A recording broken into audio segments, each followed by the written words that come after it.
అనకాపల్లి జిల్లా నక్కపల్లి దగ్గర Arcelor Mittal Nippon steel plant ఏర్పాటుతో ఆంధ్రప్రదేశ్ సత్తాను కూటమి ప్రభుత్వం పెట్టుబడిదారులకు చాటి చెప్పింది.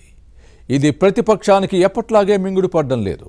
విపక్షాల విమర్శలకు చెక్ పెట్టేందుకు ముఖ్యమంత్రి చంద్రబాబు నేతృత్వంలోని కూటమి ప్రభుత్వం అనుసరించిన వ్యూహం అందరినీ ఆశ్చర్యపరిచింది. నక్కపల్లి స్టీల్ ప్లాంట్ విషయంలో ఎన్డీఏ స్ట్రాటజీపై ఇన్సైడ్ స్టోరీ. ఎన్నికల్లో ఇచ్చిన హామీలను ఏపీ కూటమి ప్రభుత్వం ఒక్కొక్కటి అమలు చేస్తుంది. రాష్ట్రాన్ని పెట్టుబడులకు గమ్యస్థానంగా మార్చుతోంది. ఈ క్రమంలోనే అనకాపల్లి జిల్లా నక్కపల్లి దగ్గర మిట్టల్ స్టీల్ ప్లాంట్కు భూమి పూజ చేసింది. ఇక్కడ ఫార్మాసిటీకి వ్యతిరేకంగా ప్రజలు ఉద్యమిస్తున్నా నక్కపల్లి దగ్గర మిట్టల్ స్టీల్ ప్లాంట్ ఏర్పాటుకు ఎలాంటి సమస్యలు లేవు. నక్కపల్లి దగ్గర ఉక్కు పరిశ్రమ కాదు, స్టీల్ సిటీ నిర్మాణం కాబోతోంది. ఇదే దేశంలోని అతిపెద్దది. ఈ భారీ పరిశ్రమ కోసం 2200 ఎకరాల భూమిని ఏపీఐఐసి సేకరించింది.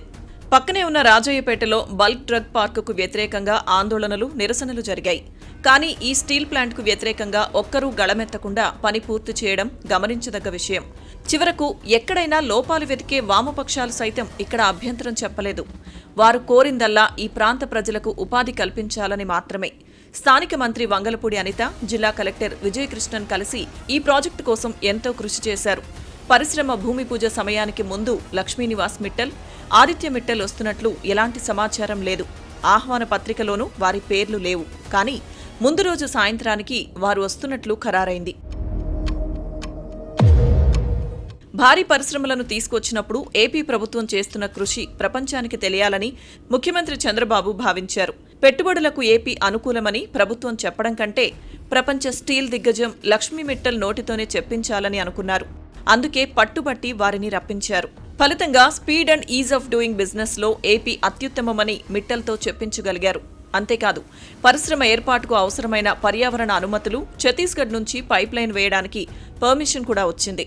పోర్టు నిర్మాణానికి కావలసిన అనుమతులతో పాటు వారికి అవసరమైన నీరు, విద్యుత్ సౌకర్యాలన్నీ కల్పించడం జరిగింది. రహదారులను కూడా పూర్తి చేశారంటే ఈ పరిశ్రమ ఏర్పాటులో ప్రభుత్వం ఎంత వేగంగా చొరవ చూపిందో అర్థమవుతుంది. పరిశ్రమ వర్గాలే నేరుగా కేంద్రం నుంచి తెచ్చుకోవాల్సిన అనుమతులను రాష్ట్ర ప్రభుత్వమే సెంటర్తో మాట్లాడి ఇప్పించిందంటే కూటమి ప్రభుత్వ సమర్థత పెట్టుబడిదారులకు స్పష్టంగా తెలిసింది. మరోవైపు మిట్టల్ స్టీల్ ప్లాంట్ భూమి పూజ కార్యక్రమాన్ని జనంలోకి తీసుకువెళ్లడానికి ఉత్తరాంధ్రలోని అన్ని జిల్లాల ఎమ్మెల్యేలు స్వయంగా ప్రచారం చేయడంతో ప్రజలు భారీగా తరలివచ్చారు. సాధారణంగా ఒక పరిశ్రమ ఏర్పాటు చేసేటప్పుడు ఎక్కడ సమస్యలు, విమర్శలు వస్తాయోననే ఆందోళన అటు పారిశ్రామిక, ఇటు ప్రభుత్వ వర్గాల్లో ఉంటుంది. కానీ ఈ సభను పూర్తి ఉత్సాహంతో నిర్వహించారు. దీనిని చూసిన లక్ష్మీనివాస్ మిట్టల్, ఆదిత్య మిట్టల్కు ఇక్కడ ప్రశాంతంగా వ్యాపారం చేసుకోవచ్చనే మనోధైర్యం కల్పించడంలో కూటమి ప్రభుత్వం విజయం సాధించింది. 1,35,000 కోట్ల పెట్టుబడితో ఆర్సిలార్ మిట్టల్ నిప్పన్ స్టీల్ పరిశ్రమ నిర్మాణమవుతోంది. 2028 డిసెంబర్ నాటికి కోల్డ్ రోల్డ్ ఉక్కును ఉత్పత్తి చేయాలని లక్ష్యంగా పెట్టుకుంది. 2031 జూన్ నాటికి మొదటి బ్లాస్ట్ ఫర్నేస్ ను అందుబాటులోకి తేవాలనేది ఆలోచన. అదే ఏడాది డిసెంబర్ నాటికి రెండో బ్లాస్ట్ ఫర్నేస్ ఫేజ్ 1 పూర్తయ్యేలా యాజమాన్యం ప్రణాళికలను రూపొందించింది. మిట్టల్ స్టీల్ ప్లాంట్ ఉత్తరాంధ్రలో ఉపాధికి ఊతమివ్వడంతో పాటు అభివృద్ధికి దోహదం చేస్తుంది. ఇక ప్రపంచ దిగ్గజ పరిశ్రమ ఏపీకి రావడం వైసీపీకి మింగుడు పడడం లేదు. ఈ పరిశ్రమ ఏర్పాటులో 1% కూడా తమ ప్రయత్నం లేదని తెలిసినా క్రెడిట్ చోరీకి వైసీపీ ప్రయత్నిస్తుంది. ఈ పరిశ్రమ తెచ్చిన ఘనత తమదేనంటూ పాతపాటే పాడుతోంది. 2022 దావోస్ ప్రపంచ ఆర్థిక వేదిక సదస్సులో మిట్టల్ను కలిశామంటూ కథలు చెబుతోంది. ప్రకాశం జిల్లా వైసీపీ నేతల సమావేశంలో పార్టీ అధ్యక్షుడు జగన్ ఇదే విషయాన్ని చెప్పడాన్ని గమనించాలి.